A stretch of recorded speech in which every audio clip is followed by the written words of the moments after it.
Hello and welcome to our channel. I'm Dr. Lekha Sri Ambrasan and today we are tackling a critical emergency medicine scenario that you are guaranteed to see in any medical exams. Before we dive in, a quick disclaimer. The content in this video is for educational purposes only and is not a substitute for professional medical advice. Alright, let's set the scene. Here we have a 45-year-old man brought in from a building collapse. He has a severe crush injury to his right leg.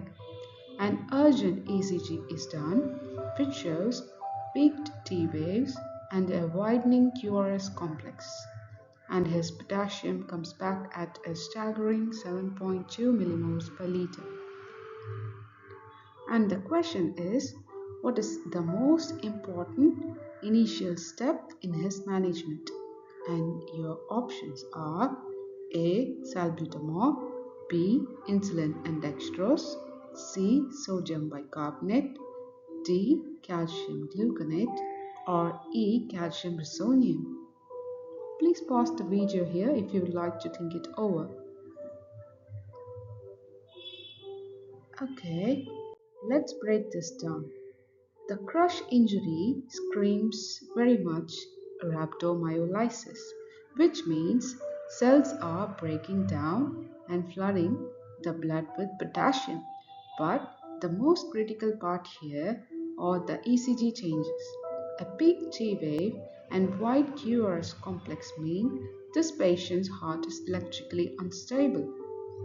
This is cardiotoxicity, and it's a precursor to a fatal arrhythmia. The question asks for the initial step, meaning what will save this patient's life in the next few minutes. To answer this, we need to understand the core principle of managing severe hyperkalemia. First, we need to stabilize the heart. Next, you shift the potassium out of the blood and into the cells. Finally, you work on moving the potassium from the body entirely. Our patient has ECG changes, so our absolute top priority is stabilization. And that brings us to our answer D. Intravenous calcium gluconate. This is the most important first step. Why? Calcium gluconate is a cardiac membrane stabilizer. It does not lower the potassium level. Instead, it raises the heart's threshold for firing, directly contracting the toxic effects of potassium and preventing the heart from going into ventricular fibrillation or asystole. It's the emergency brake for an unstable heart. Now, let's look at why the others are incorrect as a first step. Option A, nebulized salbutamol, and option B, intravenous insulin and glucose and dextrose, these are our shifters. They are critically important and should be given right after calcium, but they work by driving potassium into the cells. This process takes 15 to 30 minutes to start. They don't stabilize the heart, and the patient could arrest while you are waiting for them to work. And option C, intravenous sodium bicarbonate, is a weaker shifter and is generally only used if there is a severe coexisting acidosis. And option E, calcium resonium, is a remover.